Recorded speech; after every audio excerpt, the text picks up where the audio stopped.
Thank you, sir. Thank you, sir. Thank you. Ford Kenya leader Moses Wetangula has reiterated his call for the country to adopt a parliamentary system. Wetangula said the proposed system will be vital in addressing inclusivity and fairness in the management and distribution of national resources across the country. Wetangula was presenting his memorandum to the Building Bridges Initiative proposed increment of devolved funds from the current 15% to 45% of the total national budget. He, however, called for reduction of the national commissions, which he said some are duplicated roles. Hand in hand with that, you must strengthen the war against corruption. If you look at the German constitution, you know, in our constitution there is only romantic talk about Bill of Rights, about all these things, justice, but we did not address the nightmare and the elephant in the room that we have lived with from independence: corruption. And corruption is not a phenomenon of yesterday. If you look at Kenya today, all wealthy people with billions and billions were working with government. People who worked in government for just 10 years and died or resigned or was dismissed have their families fighting over an estate of 48 billion. And they were not any more hardworking than you. We must fight corruption, its root causes, and give very, very severe consequences to those who consume corruption, so that the resources of this country can be put to good use. According to the government itself, Bishop Imati, they say 30% of the annual budget is lost or stolen through corruption. So in a 3.2 trillion budget, 1 trillion is stolen by individuals. Only 2 trillion is going to public work. So we must entrench this. How do we do that? Strengthen all the institutions of governance. Strengthen the office of the Auditor General and devolve it to the counties. We want to see the office of the Auditor General in each and every county, following expenditure as it flows. Because it's not fighting corruption by the Auditor General, auditing money that was stolen 2 years ago and coming up with screaming headlines that this money cannot be accounted for. Yet we have the capacity to follow and see when money is stolen. You catch up with the thieves immediately and recover. Like what I've seen in the young man in Nairobi, who in 5 years accumulated wealth of over 1 billion, and the court has taken away part of it. Make corruption very painful for everyone. Then the Wananchi will get Medicare, will get everything as life goes on. People voted for the 2010 Constitution because of devotion. A survey has shown that the yes vote in the referendum for 2010 Constitution was 78% because of devotion. So the centrality of our current constitutional dispensation is devolution. I've just mentioned the case of Mandela and Wajir. And even this count of Bungoma, apart from the factories of Nzoia and Panpepa, thereafter, since devolution came, in the first 1 year we got more resources, however inadequate than what we had gotten all the years back. Because you'll find when they're putting 63 billion on Aror and whatever dam, when they look at Bungoma, they give you 900 million and stand on the rooftop and sing as if Jesus has arrived. We must do this. So we want you to strengthen devolution even more. We know devolution has difficulties. Corruption has been devolved from the national government to the county governments. But that's a matter of managing public affairs. You can't kill devolution because of corruption. You kill corruption to save devolution.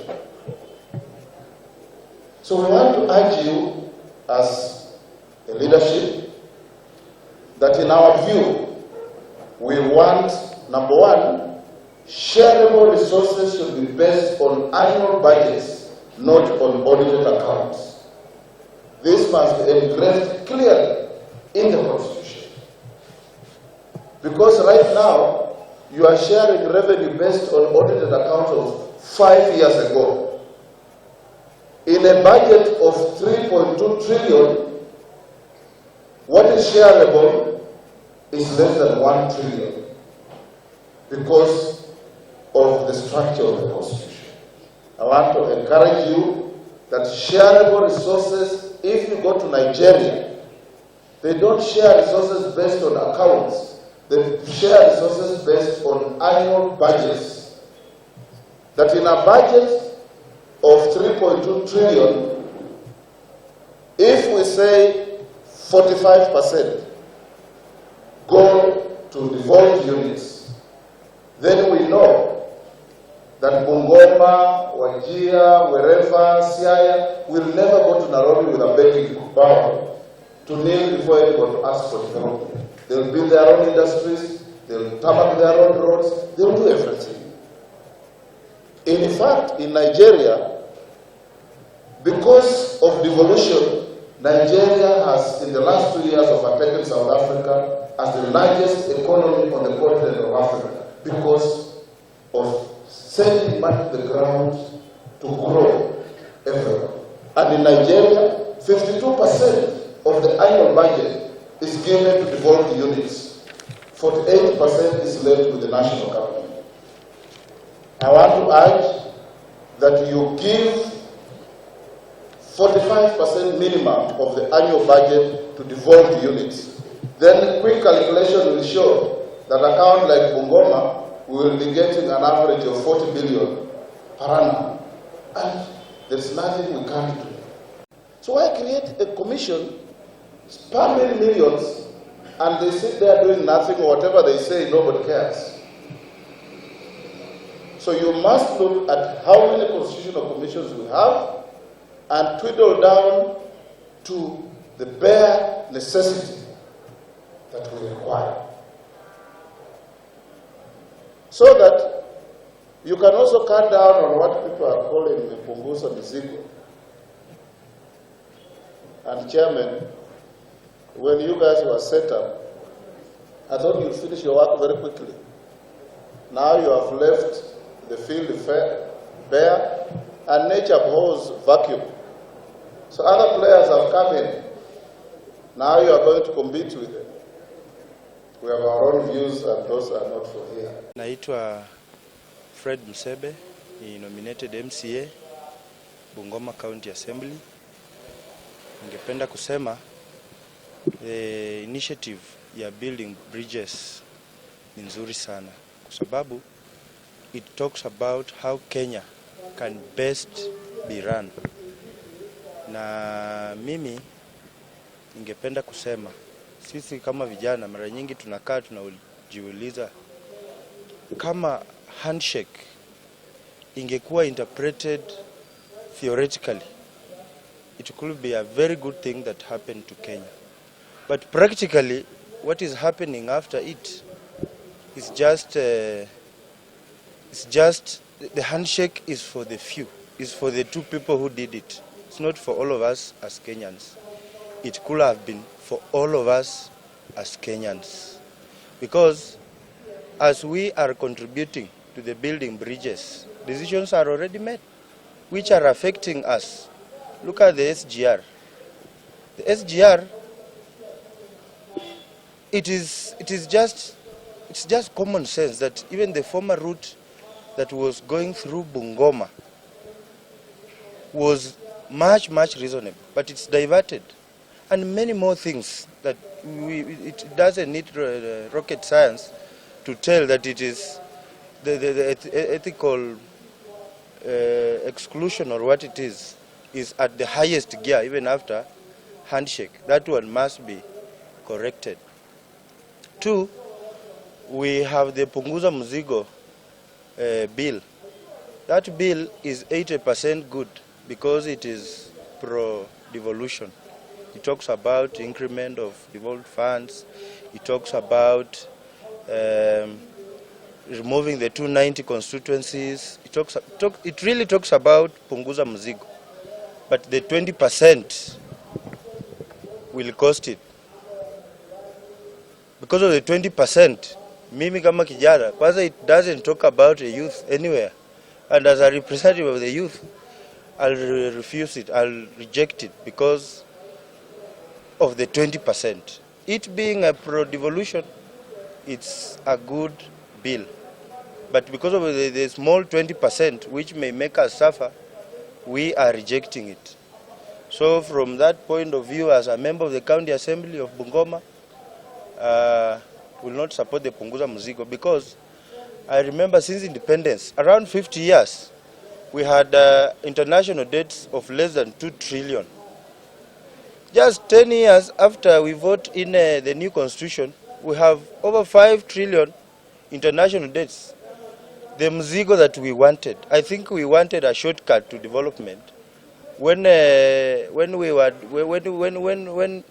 people like Raila Odinga, like my party leader Wetangula was telling Kenyans about Eurobond, itatuletea shida. We were not believing it. Now it has turned into a mzigo, and we are talking about kuipunguza at the expense of wananchi. So that one, as a member of the County Assembly, I would like to urge the national government and the state leadership that let us not enter into mizigo yenye baadaye inatuhound. Kurekod anaendelea na kazi yake, sisi tunaendelea na kazi yetu. Sisi tunajihusisha tu na kazi yetu. Na umeona watu wamekuja. Umeona hata MCAs wamekuja. Umeona wananchi wamekuja. Mambo ya aukot ni mambo ya aukot. Mambo yenye sisi kazi yenye tulipewa ndio tunaendelea nayo.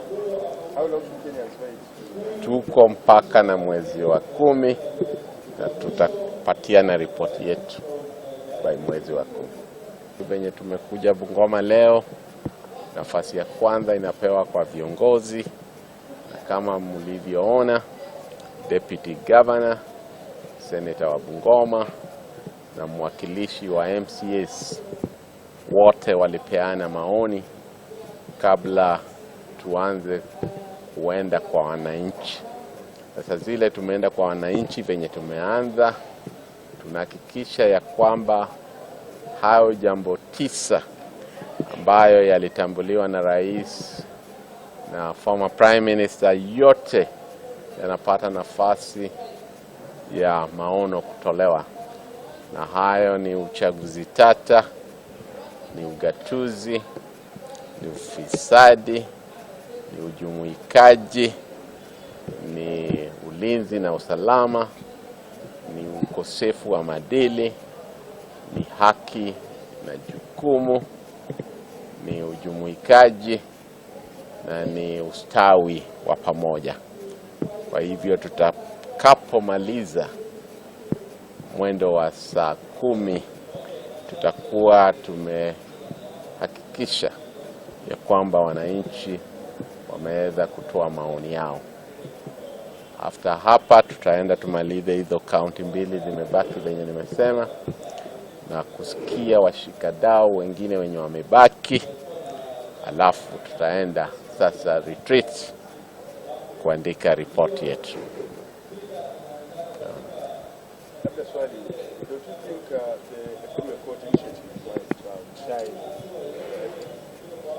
Reporting for the Kenya Digital News, my name is John Matava.